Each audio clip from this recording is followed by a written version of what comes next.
Welcome to Immigration Quicktake. This is Ellie Rutledge Silver with the American Immigration Lawyers Association. Congress has announced a one-week continuing resolution, or CR, to keep the government funded. Here to share more detail is Chen, Director of Government Relations for AILA. Greg, thanks for joining me. What does this CR do? So the federal government was set to shut down today, Friday, April 28th, unless Congress was able to take action and fund the government. What Congress is going to do today is to pass a one-week extension, keeping the government open for just another week until they can figure things out.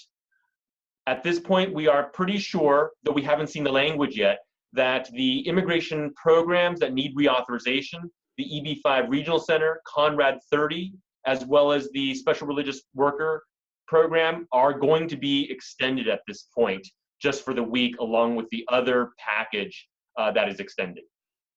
They still need to pass a long-term spending bill. Are there any concerns from AILA on what could be in that? The major threat that we should all be tracking in the next several days is what's going to happen with President Trump's request for more funding on the wall, more deportation agents, and more funding for detention beds. At this point, it looks like Trump has lost with respect to his funding on the construction of the wall.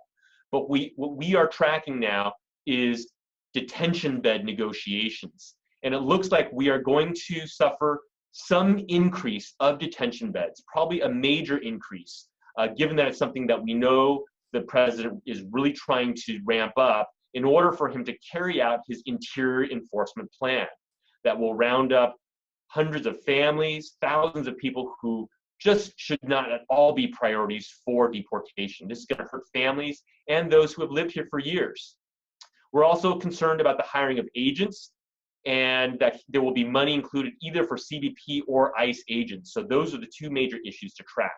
The other issue that we are tracking is on H-2Bs. And we are urging Congress now to make sure that the H-2B returning worker exemption gets included in this appropriations package that needs to pass next week. What can AILA members do?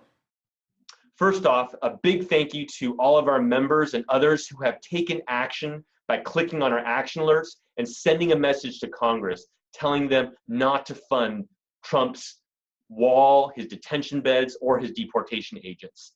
But we are not in the clear yet, and negotiators are going to be discussing this throughout the weekend and into next week. We need all of you to act again, and if you haven't done it, to act now by telling Congress no wall, no deportation agents, and definitely no detention beds. We also need you to click on the H-2B action alert. Look at the website, take action now. Thanks very much. Thanks, Greg, for joining me. For the rest of you, please stay tuned for more updates from the American Immigration Lawyers Association.